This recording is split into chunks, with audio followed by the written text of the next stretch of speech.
Hello, everyone. My name is Micah, and today I'm going to talk to you about the 10 or 11 tropes that I think about when I'm grabbing a fantasy novel. Any fantasy novel. They're automatic things that pop in my brain, and I have to think about because I wonder if they're going to be present because they have a huge impact on the story, no matter what the story is. I wrote them down because this is new to me. I'm not used to YouTube videos. So I will start with the first one and bring them all the way down. First off, a little warning, I don't like romance, and I genuinely read fantasy, but romance is in so many fantasy stories, I just have to talk about it regardless of my like or dislike of it. Okay, the first one, going with that little segue, is love triangles. I hate them. Not because the principle itself, I understand loving more than one person. It's a thing, it happens. Polyamory is a beautiful thing. But it's never done that way. It's always one girl, two guys. Both are usually crappy people and are a terrible fit for her, and she chooses them because she has no agency, aka Bella from Twilight. But there are better ways to go about that, and I think the best example I've seen of the love triangle that I think about when I think of love triangles nowadays is Sadie, Anubis, and Walt from Rick Riordan's The Kane Chronicles. Which, by the way, if you haven't read, beautiful, beautiful book series about Egyptian mythology. Absolutely love it. Huge inspiration. So, in that story, I won't really get into it too much, but he actually melds the two characters together, the two guys, and completely gets rid of the love triangle. It makes it a just normal straight line. Other things you could do about this, that if you're writing and you're curious about ways to fix your love triangle to make it more interesting, you could simply get rid of the love triangle completely. Easy fix. You can switch it up so that the girl or guy, or whomever the single person is, with both. The other ends, the two competitors, can't talk apparently, two competitors get together, or nothing happens. They kind of just break apart. The love triangle dissolves, and that's okay because people fought in love. Or have the girl, if it's a girl, say, you know what, screw this, and does her own thing. Really, you can do a lot with that. Second thing I think about is badass women. And I don't just mean fighters. The best example of a badass woman I can think of is literally every character that's a female in the story, the series, The Inheritance Cycle. You have a million different female characters, all beautifully written, all wonderfully developed, awesome characters, and I love it. I love it. It starts out so beautifully, so much fun, and no matter what these female characters do, there's just so much there. You have your queen, essentially, Nasueda. You have your badass, emotionally well developed, strong, emotional. Oh my god, I just had a moment there. I can't remember her name. Katrina. You have Angela, who's this mystic, fun, loving, quirky witch who's super intelligent and very mysterious, and everything in between. You have your warrior women. You have everything, and I just love it. But so many stories rely on women being dainty and frail and not being in combat or not making hard decisions. And what's great about this concept of badass women is you're able to have a variety of women in a variety of roles because in real life you have that. You have badass women everywhere and it's so underutilized. Sorry, that's a big one for me. Educated characters. That's the next one on my list. I love smart characters. It's way too common, especially in young adult stories, which I read a lot of, to find really dumb main characters. Or very ignorant, I think is a better word to use, ignorant. I understand in the beginning when you're learning through the main character, but the main character never seems to develop any kind of intellect or pursuit of knowledge. Harry Potter, Percy Jackson, Luke Skywalker, Anakin Skywalker a little bit, um, Ichigo from Bleach, Naruto from Naruto. It's really frustrating. And these are just some of the examples I can give, but they all are very ignorant and I know so little, and it never seems to improve. Ever. And I hate that. It makes me very sad. I like characters that feel like they're actually learning something and developing and becoming interesting and really taking responsibility with themselves and the world they're a part of, the new essence of what they're involved in. And it's beautiful. It's okay if they're ignorant to begin with, that's fine. Nobody starts out perfect. Sorry. But them developing into something intelligent and capable. Or starting out with knowledge that is just interesting because people start out with all sorts of interesting things in their brain. Like they have a background, they have a life, and even little kids can sometimes surprise you with the knowledge they have. So That's a thing for me. Goddesses, goddesses, goddesses, goddesses. You always have these gods in stories. Your father is a god. You're being blessed by a god. You are you are a god. You are the descendant of a god. You're the legacy of a god. You're whatever. You're cursed by a god. Why don't we see goddesses?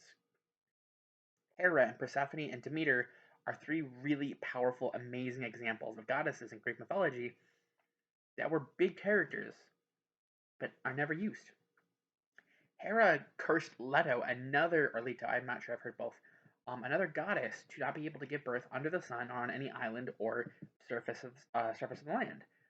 And this is another goddess. This is the mother of Apollo and Artemis, two really powerful characters in mythology. Um, she was able to give, or promised to give, Paris during the beauty contest with the Golden Apple of Eris control of all of Europe and Asia. So clearly she's powerful. Why don't we have her involved in that? Why is she not in that at all? Like in popular discourse, other than making her harpy. Persephone is the goddess of spring and the underworld, and she was terrified. Everyone was terrified of her. Can't believe I said that.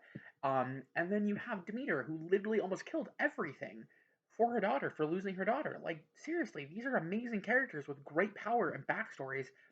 And if I were to be blessed by these beings, I would be awesomely powerful because these deities are awesomely powerful.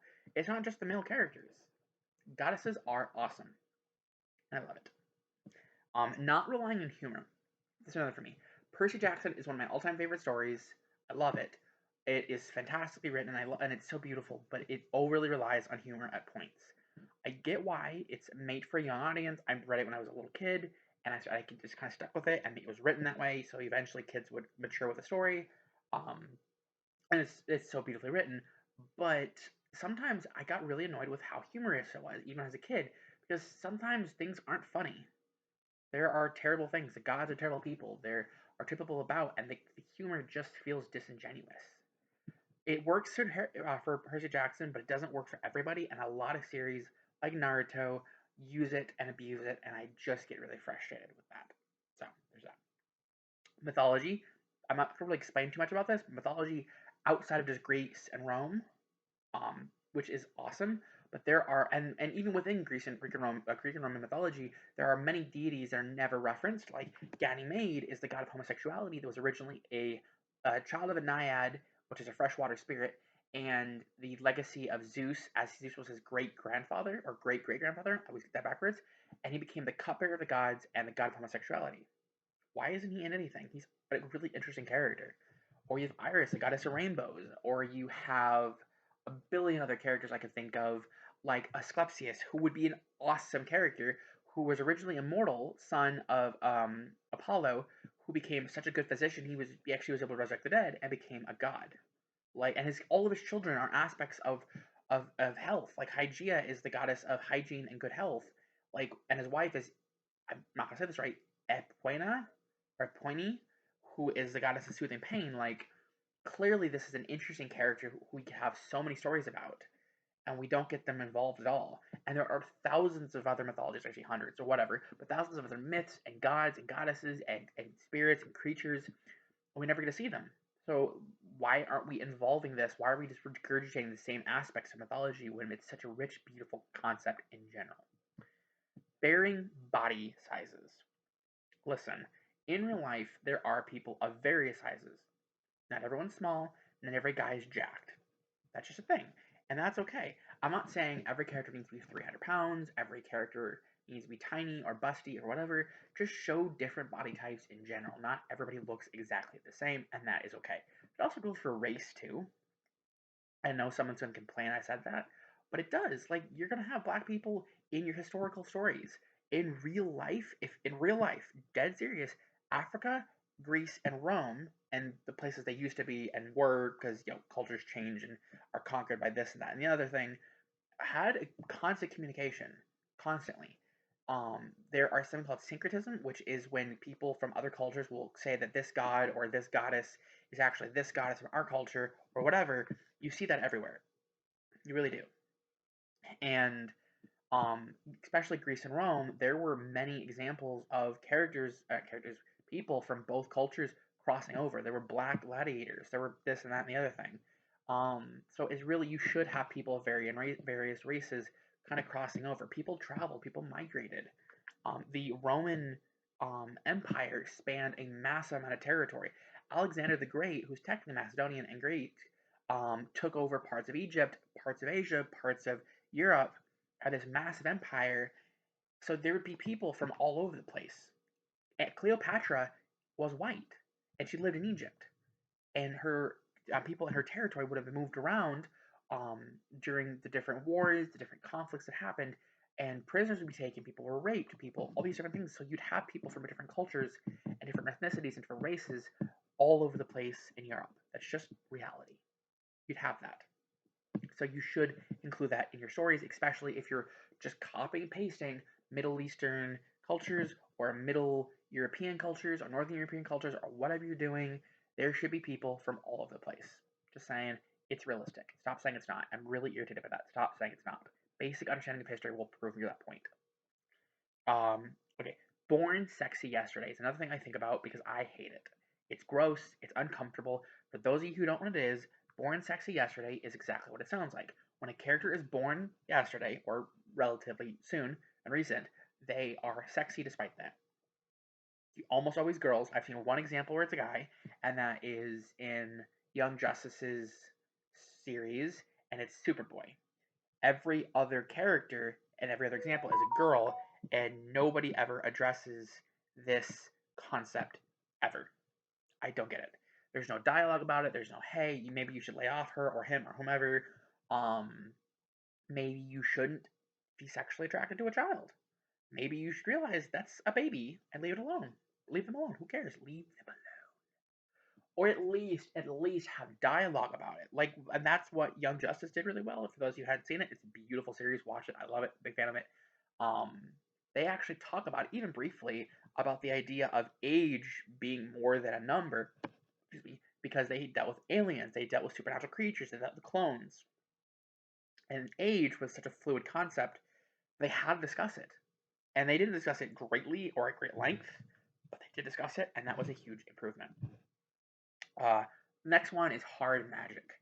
So those of you who don't know, hard magic and soft magic, which there are tons of videos about that subject on YouTube. Check it out; it's awesome. Hard magic would be more like Avatar: The Last Airbender or Full Metal Alchemist alchemy, with its hard and fast rules. I like a system that's like 75% hard, 25% soft. With soft magic being like mysticism, I like that because there's rigidness, there's rules, but it's 25% soft in that there are flexibility to the rules. There's concepts that are unknown to the characters, or there are forces that are unknown to the characters, even deities, that allows for a flexibility and growth in either direction, and I really appreciate that. A really good example of that is the, I'm not going to say it right. Never mind. I don't even say it because I can't pronounce it. Pelennor. That's what it is. The Pelennor series. If I can link it down below through Goodreads, I will do that. If I can't, I'm sorry if I didn't find it, but it's a really great series. Love it. Um, but the point I'm making is I like that hard and fast system where there are rules that the characters can follow and it helps structure the plot. When a story is all mysticism, it just doesn't work a lot of the time. It makes the plot feel wishy-washy and you never know what to expect, and that's really, really, really annoying. And it makes it so that there's so many possibilities that the author doesn't know where to go. And they mess up. Okay. The last thing, number 11, is no chosen ones. I am so tired of chosen ones. It makes me want to scream. I'm tired of characters being born to power. Anakin Skywalker, Luke Skywalker, Naruto, Ichigo, Harry Potter, um, Percy Jackson, the King Chronicles, which are those two are kind of exceptions. It's just very frustrating. When I say chosen ones, I don't just mean destiny. I mean they're chosen because they're born to a great power. They inherit their power. Um, Something is genetic to them, and I don't like that. It works in some cases. Percy Jackson's a really good example of that because Percy, even though he's a chosen one, still has to struggle to succeed.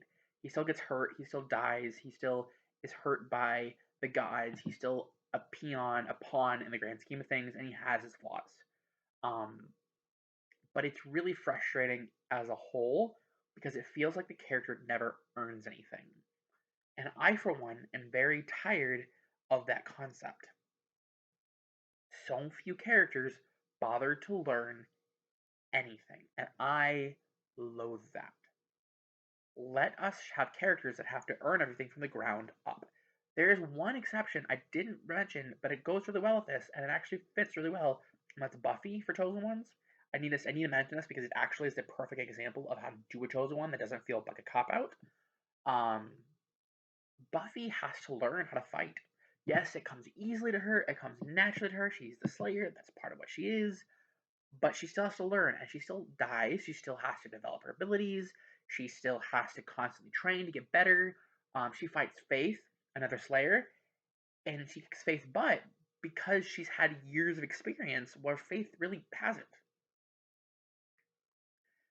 They have Watchers for the Slayers for a reason, and it feels beautiful because it's like, even though the Watcher is not perfect and the series has its flaws, the Chosen One status is like there's a background to it. There's a history to it. There's a yes, you're blessed. You have all these blessings, super strength, and all that, but you have this over here, like as a caveat. The other thing I love about it is she dies, and there's death, and the Slayers rarely last a year, and they're girls. You rarely see that either. They're girls, and they're girls of all races, shapes, and sizes, and they don't have to work hard, and they're being sacrificed. So it shows this sacrificial, obviously sacrificial, but sacrificial flawed aspect to being a chosen one. There are consequences beyond just the destiny part of it.